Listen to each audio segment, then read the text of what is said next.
ಓಂ ಶ್ರೀ ಗುರು ಬಸವಲಿಂಗಾಯ ನಮಃ. ಬಸವಂ ಭಕ್ತಿಗೆ ಮೂಲಂ ಬಸವಂ ಕಾಲಂಗೆ ಕಾಲನುಪಮಶೀನಂ ಬಸವಂ ಜಂಗಮಲೋಲಂ ಬಸವ ಸಂಗನ ಬಸವ ರಕ್ಷಿಪ್ಪುದೆನ್ನ ತ್ರೈಲೋಕ್ಯ ಸಂಪದಾಲ್ಲೇಖ್ಯ ಸಮುಲ್ಲೇಖನ ಬಿತ್ತಯೇ ಸಚ್ಚಿದಾನಂದ ರೂಪಾಯ ಶಿವಾಯ ಬ್ರಹ್ಮಣಿ ನಮಃ.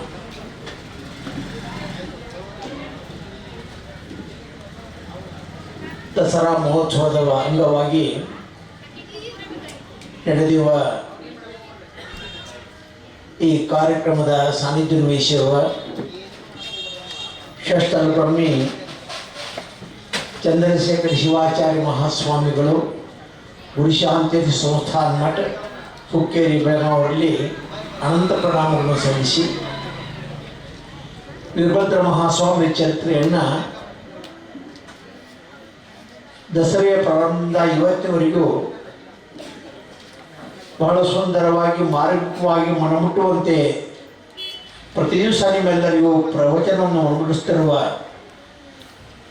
ಸವದತ್ತಿ ಮೂಲಿ ಮಠದ ಪರಮಪೂಜ್ಯ ಷಷ್ಠಲ ಬ್ರಹ್ಮಿ ಮಲ್ಲಿಕಾರ್ಜುನ ಮಹಾಸ್ವಾಮಿಗಳವರಲ್ಲಿ ಅನಂತ ಪ್ರಣಾಮಗಳು ಸಲ್ಲಿಸಿ, ಅದರಂತೆ ಕ್ಯಾರಿಗುಡ್ಡದ ಪೂಜ್ಯರಲ್ಲಿ ವೇದಿಕೆ ಮೇಲೆ ಪುಸ್ತಕವಂತಹ ಮಾಜಿ ಸಚಿವರಾದ ಸನ್ಮಾನ್ಯ ಶಶಿಕಾಂತ್ ನಾಯಕ್ ಅವರೇ, ಅಲ್ಪಸಂಖ್ಯಾತ ನಿಗಮದ ಅಧ್ಯಕ್ಷರಾದ ಸನ್ಮಾನ್ಯ ಮುಕ್ತಾರ್ ಪಠಾಣ್ ಅವರೇ, ಈ ದಸರಾ ಮಹೋತ್ಸವದ ಗೌರವಾನ್ವಿತ ಅಧ್ಯಕ್ಷರೇ, ಉಪಾಧ್ಯಕ್ಷರೇ, ಪದಾಧಿಕಾರಿಗಳೇ, ಈ ನಡೆದಂತಹ ಶರಣು ಶರಣರು ನಿಮ್ಮೆಲ್ಲರಿಗೂ ಶರಣು ಶರಣಾರ್ಥಿಗಳು.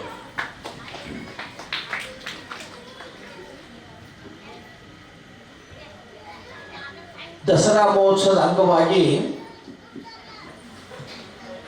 ಅನೇಕ ವರ್ಷಗಳಿಂದ ಹುಕ್ಕೇರಿ ಮಠದ ಪರಮ ಪೂಜ್ಯರು ಕಾರ್ಯಕ್ರಮಗಳನ್ನ ಬಹಳ ಚೆನ್ನಾಗಿ ನಡೆಸಿಕೊಂಡು ಬಂದಿದ್ದಾರೆ. ಈ ದಸರಾ ಹಬ್ಬ ಮಾಡುವುದು ಮೂಲ ಉದ್ದೇಶ ಭಾರತೀಯ ಕನ್ನಡ ಭಾಷೆ, ಕನ್ನಡ ಸಂಸ್ಕೃತಿ, ಕಲೆ, ಸಾಹಿತ್ಯ, ನೃತ್ಯ, ನಾಟಕ ಇವುಗಳನ್ನ ಉಳಿಸಿಕೊಂಡು ಬರಬೇಕು, ಜನಮಾನಸದಲ್ಲಿ ಸದಾ ನಿರತವಾಗಿರಬೇಕು ಅನ್ನೋ ದೃಷ್ಟಿಯಿಂದ ಅನೇಕ ಕಾರ್ಯಕ್ರಮಗಳನ್ನು ಹಮ್ಮಿಕೊಂಡು ಜನರಲ್ಲಿ ಒಂದು ಧಾರ್ಮಿಕ ಭಾವನೆ ಜಾಗೃತಿ ಮಾಡುವಂತಹ ದಸರಾ ಕಾರ್ಯಕ್ರಮ ಮೈಸೂರು ನಡೆದಿರುವಾಗ ಉತ್ತರ ಕರ್ನಾಟಕದಲ್ಲಿ ಅದೇ ರೀತಿಯಾಗಿ ಜನರಲ್ಲಿ ಭಕ್ತಿ ಭಾವ ಮೂಡಿಸುವ ಜೊತೆಗೆ ಈ ಉತ್ತರ ಕರ್ನಾಟಕದ ಜನರ ಕಲೆ, ನಾಟಕ, ಸಂಸ್ಕೃತಿ, ಸಾಹಿತ್ಯ, ಸಂಗೀತ ಇರುವಂತಹ ಕಲಾಕಾರರಿಗೆ ಪ್ರೋತ್ಸಾಹ ಕೊಡೋದಕ್ಕಾಗಿ ಅದ್ಭುತವಾಗಿ ದಸರಾ ಕಾರ್ಯಕ್ರಮ ನಡೆಸುವ ಸ್ವಂತ ಏಕೈಕ ಮಠ ಅಂದರೆ ಅದು ಹುಕ್ಕೇರಿ ಗುರುಶಾಂತೇಶ್ವರ ಮಠ ಅಂತ ಅಭಿಮಾನಿ ನಾವು ಹೇಳ್ಬೋದು. ಯಾಕಂದ್ರೆ ನೀವೆಲ್ಲ ಗೊತ್ತಿದೆ, ಒಂದು ದಿವಸ ಕಾರ್ಯಕ್ರಮ ಮಾಡಬೇಕಾದ್ರೆ ಸಾಕಾಗಿ ಹೋಗ್ತದ. ಈ 9 ದಿವಸ ನಾಡಿನ ಮೂಲೆ ಮೂಲೆಗಳಲ್ಲಿ ರಾಜಕಾರಣಿಗಳನ್ನ, ಮಠಾಧೀಶರನ್ನ, ಸಾಹಿತಿಗಳನ್ನ, ಕಲೆಯನ್ನ, ನಾಟಕ ಮಾಡುವಂಥವ್ರನ್ನ, ಸಂಗೀತಗಾರರನ್ನ ಒಂದೆಡೆ ಸೇರಿಸಿ ಇಲ್ಲಿ ಕಾರ್ಯಕ್ರಮ ಮಾಡುವಂದ್ರೆ ಬಹಳ ವೆಚ್ಚದ ಮತ್ತು ಕಷ್ಟದ ಕೆಲಸ. ಆ ಕಾರ್ಯವನ್ನು ನಿರಂತರವಾಗಿ ಪೂಜ್ಯ ಹುಕ್ಕೇರಿ ಚಂದ್ರಶೇಖರ ಶಿವಾಚಾರ್ಯ ಮಹಾಸ್ವಾಮಿ ನಿರಂತರ ನಡೆಸಿಕೊಂಡು ಬಂದಿದ್ದಾರೆ. ಈ ದಸರಾ ಮಹೋತ್ಸವವಾಗಿ ನಮ್ಮ ಸವದತ್ತಿ ಮೂಲಿ ಮಠದ ಪೂಜ್ಯರು ವೀರಭದ್ರ ಸ್ವಾಮಿಯ ಚರಿತ್ರೆಯನ್ನು ಬಹಳ ಚೆನ್ನಾಗಿ ಹೇಳಿದರು. ವೀರಭದ್ರ ಸ್ವಾಮಿ ಅವತಾರ, ಅವರು ಅನೇಕ ರೂಪಗಳನ್ನು ತಾಳಿ ದುಷ್ಟಶಕ್ತಿಗಳ ಸಂಹರಿಸಿ ಶಿಷ್ಟರನ್ನು ಪರಿಪಾಲಿಸುವಂತಹ ಕಾರ್ಯವನ್ನು ಮಾಡಿದ ವಿಷಯವನ್ನು ತಮ್ಮ ಪ್ರವಚನ ಮೂಲಕ ಈಗಾಗಲೇ ನಿಮಗೆಲ್ಲ ಹೇಳಿದ್ದಾರೆ. ಯಾರೇ ಮಹಾತ್ಮರಾಗಲಿ ಅದರ ಮೂಲ ಉದ್ದೇಶ ದುಷ್ಟಶಕ್ತಿಗಳನ್ನು ಸಂಹಾರ ಮಾಡಬೇಕು, ಶಿಷ್ಟರನ್ನು ಪರಿಪಾಲಿಸಬೇಕು. ಮೊನ್ನೆೊಬ್ಬರವರು ಸಾಹಿತ್ಯ ಹೇಳ್ತಾ ಇದ್ರು, ನಮ್ಮ ದೇಶದಲ್ಲಿ ಅತ್ಯಾಚಾರ, ಅನ್ಯಾಯ ಯಾಕೆ ಭಾಳ ಆಗಿತ್ತಂದ್ರೆ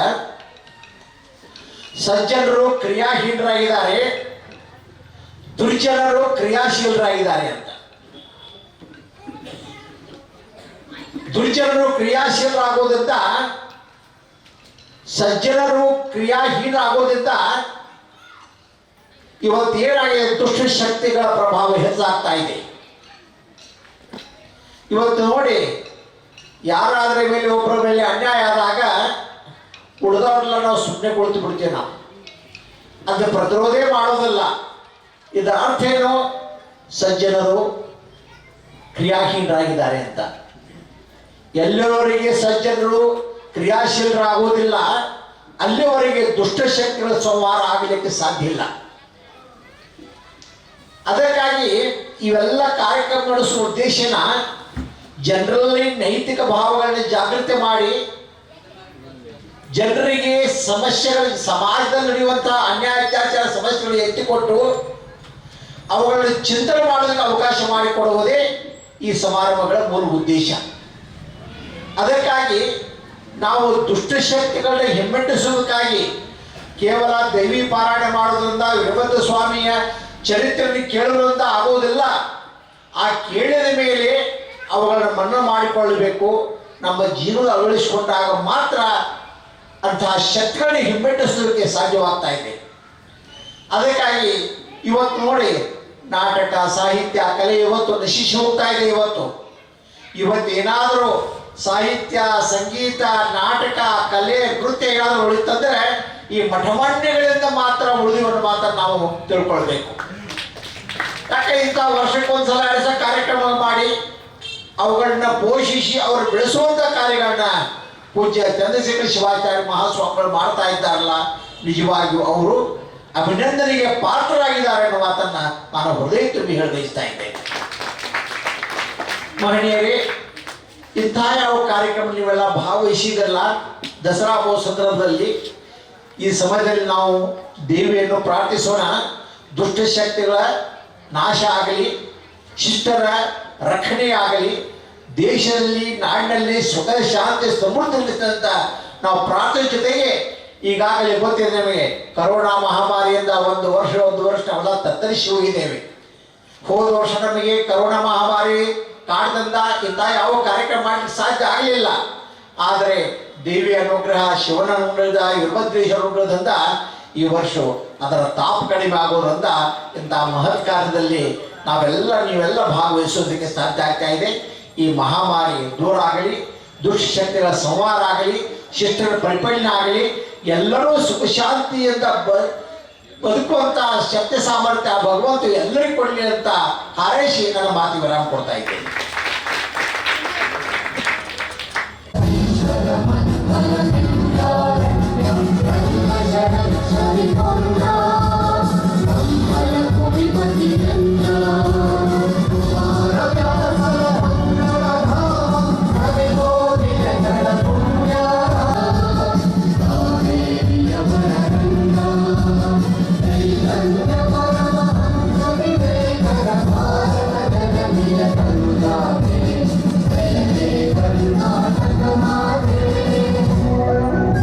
ನಿರ್ದೇಶಕರು ಹಾಗೂ ನಮ್ಮ ಮಠದ ಶಿಷ್ಯರಾಗಿರುವಂತ ಪ್ರವೀಣ್ ನಾಯ್ಕ ಸಾಹೇಬರು ಇದ್ದಾರೆ. ಅವರು ಸಹಿತ ತಮ್ಮೆಲ್ಲರ ಪರವಾಗಿ ದಸರಾ ಉತ್ಸವದ ಪರವಾಗಿ ಸುಸ್ವಾಗತ ಕೊಡ್ತಾ ಇದ್ದೇನೆ. ಅದರಂತೆ ಈ ಕಾರ್ಯಕ್ರಮಕ್ಕೆ ಆಗಮಿಸಿದಂತ ಪರಿವಾಣ ಪಾಟೀಲರು ಉತ್ಸವದ ಕಾರ್ಯಕ್ರಮಕ್ಕೆ ವೇದಿಕೆಯನ್ನು ಹಂಚಿಕೊಂಡಿರ್ತಕ್ಕಂಥ ಎಲ್ಲ ಅತಿಥಿ ಗಣ್ಯರನ್ನ ಅತ್ಯಂತ ಪ್ರೀತಿಪೂರ್ವಕವಾಗಿ ಸ್ವಾಗತವನ್ನ ಕೋರಿರ್ತಕ್ಕಂಥ ಶ್ರೀ ಸುಭಾಷ್ ನಾಯ್ಕ್ ಸರ್, ಜನಪದ ಕನ್ನಡ ಪರಿಷತ್ತು ಹುಕ್ಕೇರಿ ಇವರಿಗೆ ಎಲ್ಲ ಹುಕ್ಕೇರಿಯ ಕಲಾ ಬಳಗದ ಪರವಾಗಿ ಹೃದಯಪೂರ್ವಕವಾಗಿರ್ತಕ್ಕಂಥ ಧನ್ಯವಾದಗಳು. ಇನ್ನು ಮುಂದೆ ಕಾರ್ಯಕ್ರಮದ ಕುರಿತು ಪ್ರಾಸ್ತಾವಿಕ ಮಾತುಗಳನ್ನು ನಾಟಕದ ಮತ್ತು ಮುಂದಿನ ಕಾರ್ಯಕ್ರಮ ಹೋಗುವ ಒಂದು ಅವಸರದಲ್ಲಿ, ಹೀಗಾಗಿ ಪ್ರಾಸ್ತಾವಿಕ ಭಾಷಣವನ್ನು ಇಲ್ಲೇ ನಾನು ಮುಗಿಸಿ ಎಲ್ಲರಿಗೂ ನಮಸ್ಕಾರ ಹೇಳ್ತೀನಿ.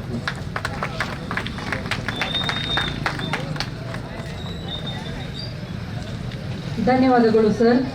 ರಮೇಶ್ ಎಸ್ ಪ್ರವೀಣ್ ನಾಯ್ಕ್ ಸರ್ ಅವರಿಗೆ ಕರ್ನಾಟಕ ಸರ್ಕಾರ ಈಗ ಶ್ರೀಗಳಿಂದ ಜೊಲೆ ದಂಪತಿಗಳಿಗೆ ಹುಕ್ಕೇರಿಯಿಂದ ಸತ್ಕಾರ ಜರುಗ್ತಾ ಇದೆ. ದಯವಿಟ್ಟು ಎಲ್ಲ ಅಭಿಮಾನಿಗಳು ಜೋರಾದ ಚಪ್ಪಾಳೆ ನೀಡೋದ್ರ ಮೂಲಕ ಸತ್ಕರಿಸಬೇಕು. ಜೊಲೆ ದಂಪತಿಗಳಿಗೆ ಹುಕ್ಕೇರಿಯಿಂದ ಗುರು ಗೌರವ ಸಮರ್ಪಣೆ ಇದೀಗ ನಡೀತಾ ಇದೆ.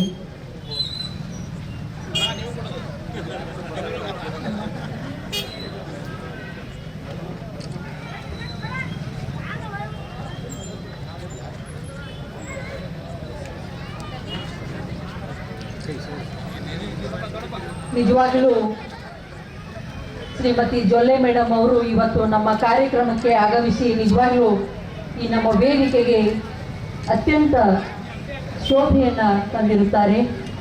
ಅವರಿಗೆ ಶ್ರೀಗಳಿಂದ ಸತ್ಕಾರ. ನಮ್ಮ ಪುರಸಭೆಯ ಅಧ್ಯಕ್ಷರಾಗಿರ್ತಕ್ಕಂಥ ಸನ್ಮಾನ್ಯ ಶ್ರೀ ಕೆ ಪಾಟೀಲ್ ಸರ್ ಅವರಿಗೆ ಈಗ ಸತ್ಕಾರ ನಡೀತಾ ಇದೆ.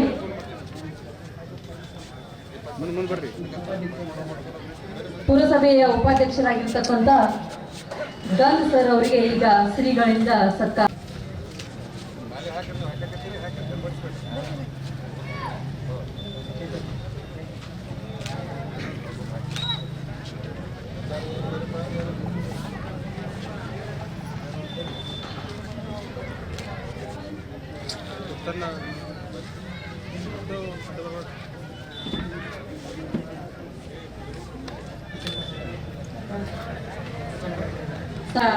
ನಿರ್ದೇಶಕರಾಗಿ ಆಗಮಿಸಿರ್ತಕ್ಕಂಥ ರಮೇಶ್ ಎಸ್ ಪರ್ವಿ ನಾಯ್ಕ್ ಅವರಿಗೆ ಈಗ ಶ್ರೀಗಳಿಂದ ಸತ್ಕಾರ. ಕಾಂತ್ ನಾಯ್ಕ್ ಸರ್ ಅವರಿಗೆ ಮಾಲಾರ್ಪಣೆಯನ್ನ ಮಾಡ್ತಾ ಇದ್ದಾರೆ ಇದೇ ವೇದಿಕೆಯ ಮುಖೇನ.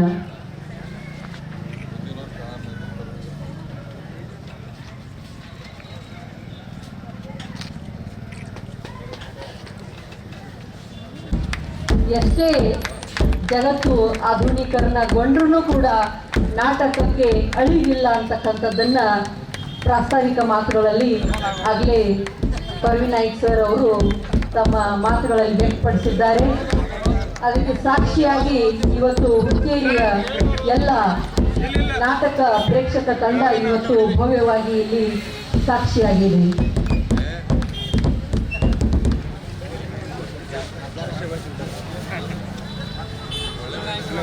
ದಸರಾ ಉತ್ಸವದ ಜೊತೆಗೆ ಸಾಹಿತ್ಯಿಕ ರಸದೌತಣವನ್ನ ನಮ್ಮ ಹುಕ್ಕೇರಿಯಲ್ಲಿ ಏರ್ಪಡಿಸಿ ಪಂಚಬ್ರಹ್ಮಮಯ ನವಮಿ ಪಂಚಾಚಾರ್ಯ ಜಗದ್ಗುರು ಪ್ರಾತಸ್ಮರಣೀಯ ಗುರುದೇವರನ್ನ ಸ್ಮರಣೆ ಮಾಡ್ಕೊಳ್ತಾ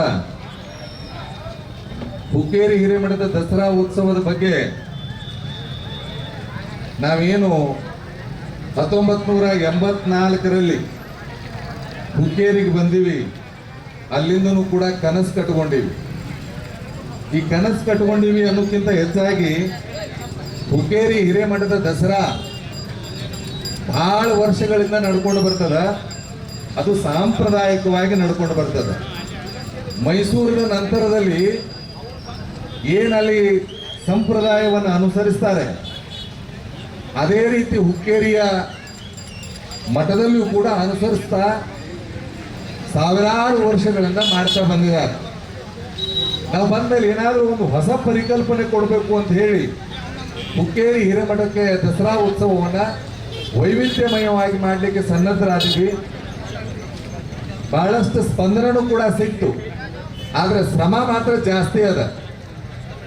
ಈ ಕಾರ್ಯಕ್ರಮ ಹುಕ್ಕೇರಿಯ ಮೈಸೂರು ದಸರಾ ನಾಡಿಗೆ ಹೆಸರಾದರೆ ಹುಕ್ಕೇರಿ ದಸರಾ ಭಾವೈಕ್ಯತೆಗೆ ಹೆಸರಾಗಿದೆ ಅನ್ನೋದು ಒಂದು ಉಲ್ಲೇಖ. ಏನಂತಂದ್ರೆ ಇವತ್ತಿಗೂ ಕೂಡ ಮೈಸೂರು ದಸರಾದಲ್ಲಿ ಏನು ಬನ್ನಿ ಮುಡಿಯುವ ಪದ್ಧತಿ ಅದ, ಬನ್ನಿ ಮಂಟಪದ, ಇವತ್ತು ಈ ವರ್ಷ ಮುಂದಿನ ವರ್ಷ ಅದು ನೆರವೇರ್ತದೆ ನೋಡೋಣ. ಅದು ಮುಸ್ಲಿಮರ ಮನೆ ಮುಂದೆ ಬನ್ನಿಯನ್ನ ತಂದಿಟ್ಟು ಅಲ್ಲಿ ಬನ್ನಿ ಮುಡಿಯುವ ಸಂಪ್ರದಾಯ ಈಗಲೂ ಅದ. ಈಗಲೂ ಕೂಡ ನಾಳೆ ನಾಡಿದ್ದು ನಾವು ಅದನ್ನೇ ಮಾಡ್ತೀವಿ. ಅದಕ್ಕೆ ಈ ಕಾರ್ಯಕ್ರಮದೊಳಗೆ ದಿವ್ಯ ಸಾನ್ನಿಧ್ಯವನ್ನು ವಹಿಸಿಕೊಂಡು ಪರಮ ಪೂಜ್ಯ ಬೆಳಗಾವಿ ಕಾರಂಜಿ ಮಠದ ಶ್ರೀಮನ್ ನಿರಂಜನ ಪ್ರಣವ ಸ್ವರೂಪಿ ಗುರುಸಿದ್ಧ ಮಹಾಸ್ವಾಮಿಗಳು ಸಾನ್ನಿಧ್ಯವನ್ನು ವಹಿಸಿಕೊಂಡಿದ್ದಾರೆ.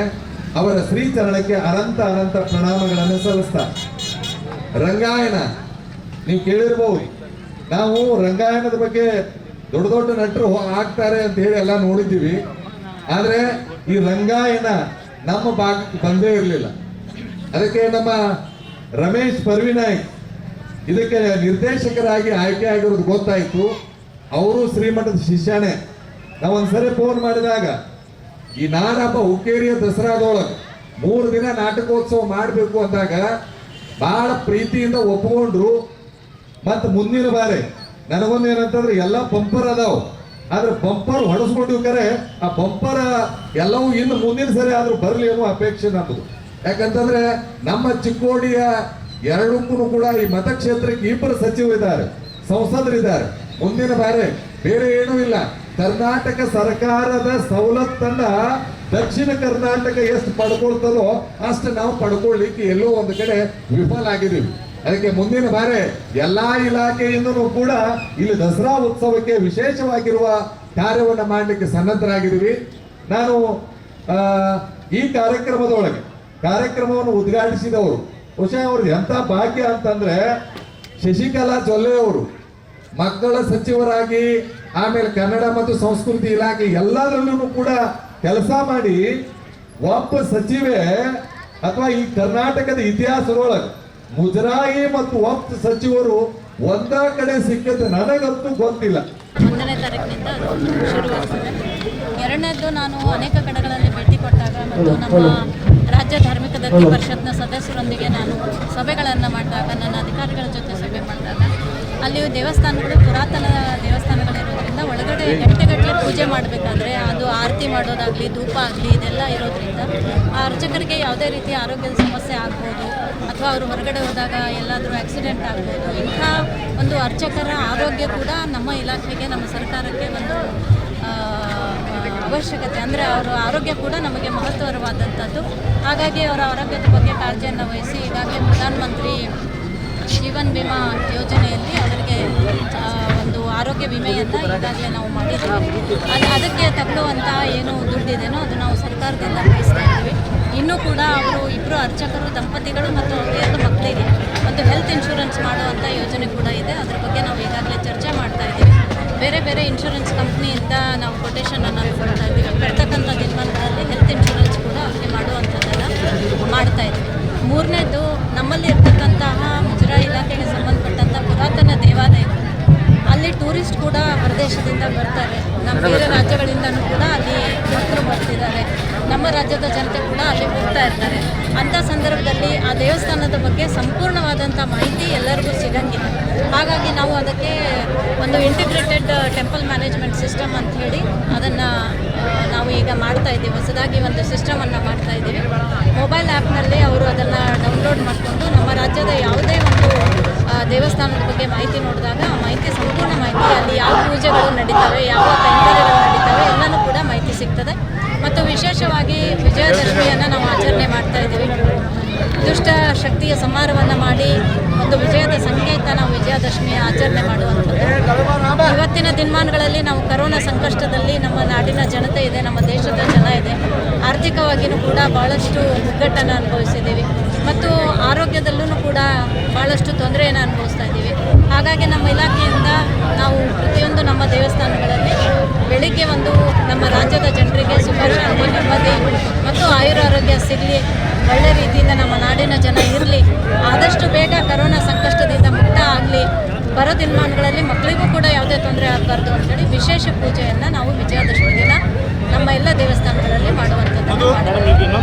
ಈ ಭಾಗದ ಐತಿಹಾಸಿಕ ದೇವಸ್ಥಾನಗಳು ಸಾಕಷ್ಟು ಅಳಿವಿನ ಅಂಚಲ್ಲಿದೆ. ಅದ್ರ ಬಗ್ಗೆ ಏನು ಕ್ರಮ ಕೈಗೊಳ್ತೀರಿ ಈ ಭಾಗದ ಸಚಿವರಾಗಿ? ಉತ್ತರ ಕರ್ನಾಟಕದಲ್ಲಿ ವಿಶೇಷವಾಗಿ ಬಹಳಷ್ಟು ಮುಜರಾಯಿ ದೇವಸ್ಥಾನಗಳಿದ್ದಾವೆ. ಅದನ್ನು ಈಗ ನಾನು ಒಂದು ಸರ್ವೆ ಮಾಡೋದಕ್ಕೆ ಹೇಳಿದ್ದೇನೆ. ನಮಸ್ಕಾರ ಮಂಡಳಿ. ಪದ್ಧತಿ ಪ್ರಕಾರ ಗಣೇಶ ವಂದನ ಮಹಾರಾಷ್ಟ್ರದ ಲೋಕಕಲಾ ತಮಾಷೆದೊಳಗಿನ ಪದ್ಧತಿ ಒಳಗ ಇವತ್ತಿನ ನಮ್ಮ ನಾಟಕ ನಡೀತದೆ. ಅಲ್ಲೂ ಮೊದಲ ಈ ಗೌಳನ ಪ್ರಸಂಗ ಆದ್ಮೇಲೆ ಪ್ರಾರ್ಥನಾ ನಡೀತದೆ. ಈ ಗೌಳನ ಪ್ರಸಂಗದಾಗ ಕೃಷ್ಣ ತನ್ನ ಗೆಳೆಯ ಸುಧಾಮನ್ ಇಟ್ಕೊಂಡು ಹಳ್ಳಿಯಿಂದ ಹೊರಟಂತ ಗೋಪಿಕೆಯರನ್ನ, ನಮ್ಮ ಗೋಪಿಕೆಯರು ಎಲ್ಲಿ ಹೋದ್ರು? ಗೋಪಿಕೆಯರ ಎಲ್ಲಿ ಹೋದ್ರಿ? ಪ್ರೇಕ್ಷಕ ಪ್ರಭುಗಳು ಬಂದು ಕೂತಾರ, ಬರ್ರಿ.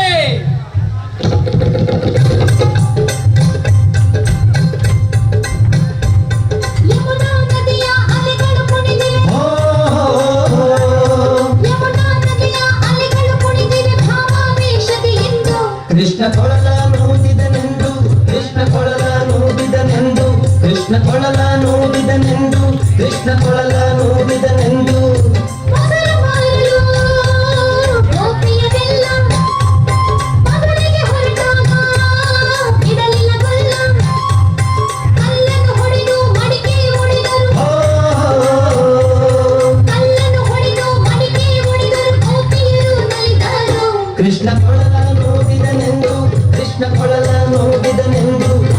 ಕೊಳಲ ನೋಡಿದನೆಂದು ಕೃಷ್ಣ ಕೊಳಲ ನೋಡಿದನೆಂದು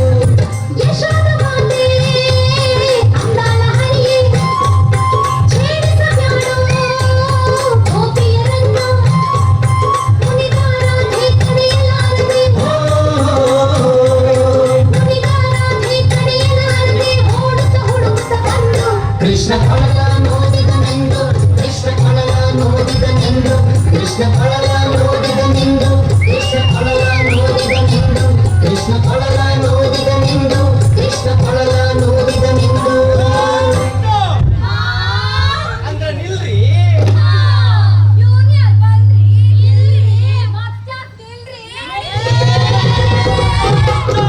ಅಂದ್ರೆ ನಿಲ್ರಿ ನನ್ನ ಮೇಲೆ ಕೈ ಮಾಡಕ್ ಬರ್ತೀರಿ ನನ್ನ ಗುರುತು ನೀವು ಹಿಡಿದಿಲ್ಲ ಕರೆಗೂ ಇಲ್ಲ ನಾನರೇ ಎಲ್ಲಿ ನಿಮ್ಮ ಗುರುತು ಹಿಡ್ದೇನಿ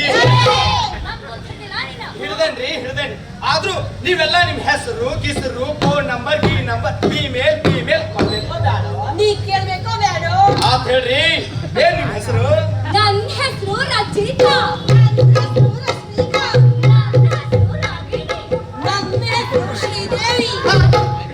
ಶ್ರೀದೇವಿ ಅಲ್ಲ ನೀನು ಪಕ್ಕ ಶ್ರೀದೇವಿ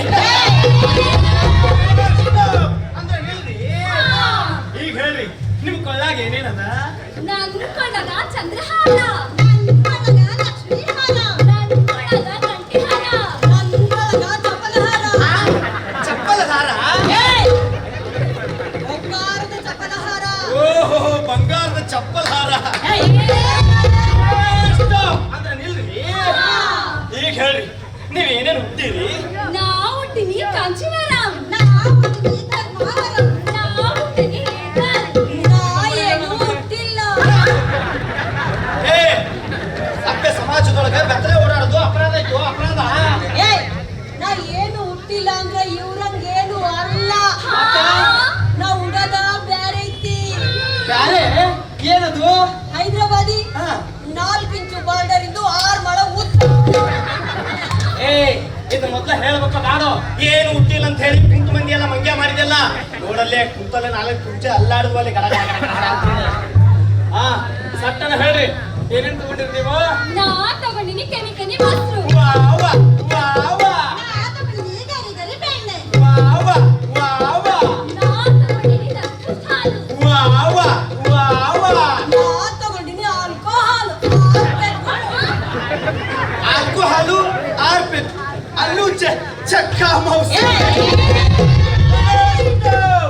ಅಂದ್ರೆ ನಿಲ್ರಿ ನಾ ಚೇರ ಕುಡಿತೀನಿ ಪಾಂಚಾರ ಕುಡಿತೀನಿ ಅದನ್ನ ಕಣಕ್ಕೆ ನೀ ಯಾರು ನಾನು ಕೆ ಅಂದ್ರ ಕರ್ನಾಟಕ ಪಾಸಿಂಗ್ ಗಾಡಿ ಇದು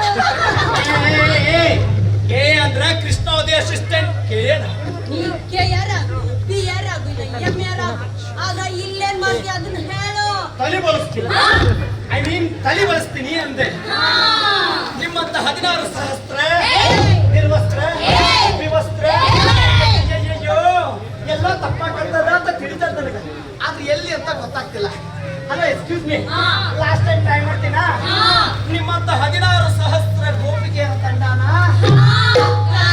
ಎಸ್ ನಾ ಕರೆಕ್ಟ್ ಆಗಿ ಹೇಳ್ತೀನಿ ಯಾವಾಗ ತಪ್ಪು ಮಾಡ್ತೇನಲ್ಲ ಅವಾಗ ಅದ್ರ ಬಗ್ಗೆ ಕ್ಲಾರಿಫಿಕೇಶನ್ ಕೊಡ್ತೀನಿ ಮುಂದೆ ಹೇಳ ನಿಮ್ಮಂತ 16 ಸಹಸ್ರ ಗೋಪಿಕೆಯರ ತಂಡ ಸಿಂಗಾರ ಮಾಡ್ಕೊಂಡು ಬಂಗಾರ ಹಾಕೊಂಡು ಕಾಲಿಗೆ ಗೆಜ್ಜೆ ಕಟ್ಕೊಂಡು ಹೆಜ್ಜೆ ಮೇಲೆ ಹೆಜ್ಜೆ ಇಟ್ಕೊಂಡು ಮಧುರೆಯ ಶ್ರೀಕೃಷ್ಣ ಪರಮಾತ್ಮ ದರ್ಶನಕ್ಕೆ ಕೊಟ್ಟಾಗ ಈ ಕೃಷ್ಣನ ಗೆಳೆಯ ಸುಧಾಮ ನಿಮ್ಗೊಂದು ಗತಿ ಕಾಣಿಸ್ತಾ ನಿಂತಾನ ನಮ್ ಗತಿ ಕಾಣಿಸ್ತೀಯನೋ ಅಂದ್ರೆ ನಿಲ್ರಿ ಹರಿದು ಹುಡುಗಿಯರ್ ಹಾದಿ ತಡಿತೀಯನೋ ಮತ್ತೆ ನಿಮ್ಮಂತರ ಹಾದಿ ತಡಿಬೇಕಿತ್ತು ಚಕ್ಕ ಮೌಸಿ ಏನಾಗ್ತದ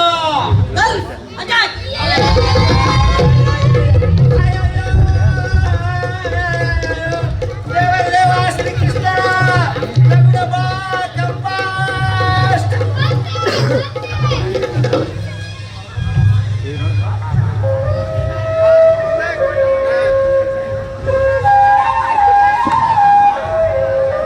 ದೇವ್ರ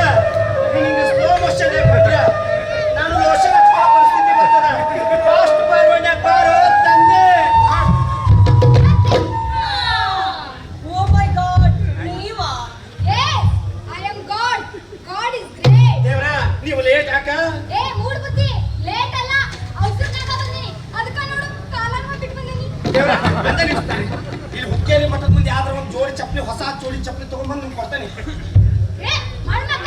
ಹುಡುಗ ನನಗ ಬೇಕು.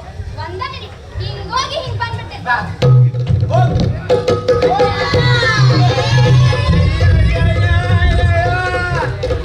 ದೇವ ಶ್ರೀ ಕೃಷ್ಣ ದೇವ ಲಗುಡ ಬಾರೋ ತಂದೆ ಪರಮಾತ್ಮ. ಅಯ್ಯೋ ಒಬ್ಬ ಅಮಾಯಕನ ಗಡ್ಡಿಸಿದ ನಡು ರಸ್ತೆದಾಗ ಕಾಯಿ ಹೊಡೆದಾಗ ಹೊಡ್ಯಾಕತ್ತಾರ. ಯಾರಾದ್ರೂ ಬಂದು ಕಾಪಾಡ್ರು ತಂದೆ. ದೇವ್ರ ಇವ್ರು ಯಾರು ಬರಬೇಕಂತದ ನೀನ ಬಾರೋ ಶ್ರೀ ಕೃಷ್ಣ ಪರಮಾತ್ಮ. ಏನಿದು ನೀವೊಬ್ಬ ಪರಪುರುಷನ ಕೈ ಮಾಡ್ತೀರಿ? ಈ ಪರಪುರುಷ ಇದ್ದಾನಲ್ಲ, ಈ ಪರಸ್ತ್ರೀಯ ಗತಿಗೆಡಿಸ್ತಾನಲ್ಲ, ಈ ಪರಸ್ತ್ರೀಯರ ಗತಿಗೆಡಿಸ್ತಾನಲ್ಲ. ಆತ ನಿಮ್ಮ ಹಾದಿ ತಡೆಯೋದು ನನ್ನ ಆದೇಶದ ಮೇರೆಗೆ. ನಿಮ್ಮ ಆದೇಶ? ಆದೇಶ ಉಲ್ಲಂಘನೆ ಆಗ್ಬಾರ್ದು ಅಂತ. ಆದೇಶ ಮಾಡಕ್ಕೆ ನೀವ್ಯಾರು? ನೀ ದೇವ್ರ ಯಾರು ಹೂ ನಾನಾ? Music please. ದೇವಕಿ ವಸುದೇವ ಸುತ ಮಧುರೆಯಲ್ಲಿ ಬೆಳೆದ, ದೇವಕಿ ವಸುದೇವ ಸುತ ಮಧುರೆಯಲ್ಲಿ ಬೆಳೆದ, ನಂದನ ಗೋವು ಕಾಯ್ದೆ ನಾನು ಯಶೋದೆಯ ಕಂದ, ನಂದನ ಗೋವು ಕಾಯ್ದೆ ನಾನು ಯಶೋದೆಯ ಕಂದ.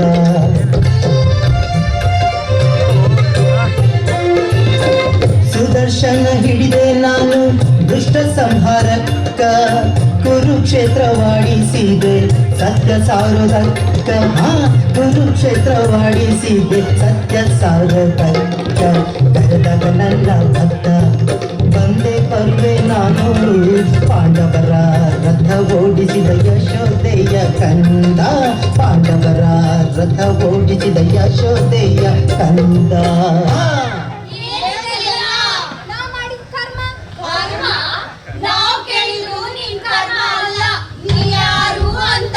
ನಾ ಯಾರು ಅಂತ ನಾನೇ ಹೇಳೋದ್ರಾಗ ಏನದ ಅರ್ಥ? ಈ ಮಾತ್ನಾಗರ ಏನರ್ಥ ಅದ? ಈ ಮಾತ್ನಾಗ ಖರೆ ಅರ್ಥ ಅದ. ನೀವೆಲ್ಲಾರು ನನ್ನಂಗ ಸುಪ್ರಸಿದ್ಧರಾಗ್ಬೇಕು, ಕುಪ್ರಸಿದ್ಧ ಅಲ್ಲ ಅಂತಾರ ದೇವ್ರು.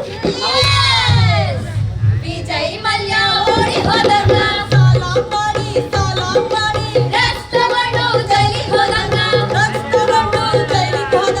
ನೋಡಿ ಆಗೋ ಕೆಲ್ಸವ ಬಿಟ್ಟು ಆಗ್ರಿ ಫೇಮಸ್ ಈ ದೇವ್ರಂಗ, ಆಗ್ರಿ ಫೇಮಸ್ ಈ ದೇವ್ರಂಗ. ಈ ದೇವ್ರು ಏನಂತಾರಂದ್ರ ಮನುಷ್ಯ ತನ್ನ ಸುಕರ್ಮದಿಂದ ಸುಪ್ರಸಿದ್ಧರಾಗ್ಬೇಕು, ಕುಕರ್ಮದಿಂದ ಅಲ್ಲ. ಹೌದಲ್ಲ ದೇವ್ರು? ಹೌದ್. ಅಂದ್ರ ನೀ ಮಾಡಿದ ಕರ್ಮಕ್ಕೆ ಏನನ್ನೋಣ ದೇವ್ರ? ಸುಕರ್ಮಾನೋ ಕುಕರ್ಮಾನೋ? ಅಂದ್ರೆ ಅಂದ್ರ ಮಹಾಭಾರತದ ಈ ಮಹಾನುಭಾವ ಮಾಡಿದ್ದೇನು ಸುಕರ್ಮ ಕುಕರ್ಮ? ನಾ ಏನ ಮಾಡಿದ್ರು ಅದು ಸತ್ಯದ ಸಲುವಾಗಿ. ಸತ್ಯ ಸಲುವಾಗಿನೂ ಇಲ್ಲ, ಸತ್ತ ಸಲುವಾಗಿ. ಸತ್ಯ ಅಲ್ಲ, ಸತ್ಯದ ಸಲುವಾಗಿ. ಅದಕ್ಕೆ ಗೋಪಿಕೆಯರ ನಾನ್ ನಿಮ್ಗೆ ಹೇಳೋದು, ನೀವು ಸತ್ಯದ ಹಾದಿ ಒಳಗೆ ಕಲೀರಿ, ಅಂದ್ರ ನಿಮ್ ಉಳಿಯೋದಾಗೂ ಸಿಹಿ ಸಿಹಿ ಫಲ ಬೀಳ್ತಾವ. ಸುಳ್ಳು, ಶುದ್ಧ ಸುಳ್ಳು. ಸತ್ಯದ ಹಣೆ ಬರ್ದಾಗ ಉಪವಾಸ ಇರ್ತದ, ವನವಾಸ ಇರ್ತದ. ಏಯ್, ನೀ ಏನ್ ಹೇಳೋದಿದ್ರು ಎಲ್ಲ ಸುಸ್ಪಷ್ಟವಾಗಿ ಹೇಳು, ಸುಸ್ಪಷ್ಟವಾಗಿ ಹೇಳು, ಸ್ಪಷ್ಟವಾಗಿ ಹೇಳು. ನಾನು ಸ್ಪಷ್ಟವಾಗಿ ಡೈರೆಕ್ಟ್ ಆಗಿ ಹೇಳಿದ್ರೆ ಇಲ್ಲಿರೋ ಸ್ವಲ್ಪ ಮಂದಿಗೆ ಸಿಟ್ಟು ಬರ್ತದ. ಅದಕ್ಕ ನಾ ಏನ್ ಹೇಳದಿದ್ರು ಇಂಡೈರೆಕ್ಟ್ಲಿ. ಆದ್ರೆ ಈಗ ನಾವು ನಾಟಕ ಶುರು ಮಾಡ್ತೇವೆ. ಡೈರೆಕ್ಟ್ಲಿ ಕಲಿಯುಗ ನೋಡ್ರಿ ಹೆಂಗಾಗ್ತಾವ, ಕಲಿಯುಗ ನೋಡ್ರಿ ಹೆಂಗಾಗ್ತಾವ. ಗಟ್ಟಿ ಹಾಡಿದಾಗ ಅಲ್ಕ ವಾವ ಅಂತಾರ, ಗಟ್ಟಿ ಹಾಡಿದಾಗ ಅಲ್ಕ ವಾವ ಅಂತಾರ. ಹೋಗಿಲ ಹಾಡಿದ್ರ ಅದಕ್ಕ ಚೀತು ಅಂತಾರ, ಹೋಗಿಲ ಹಾಡಿದ್ರ ಅದಕ್ಕ ಚೀತು ಅಂತಾರ.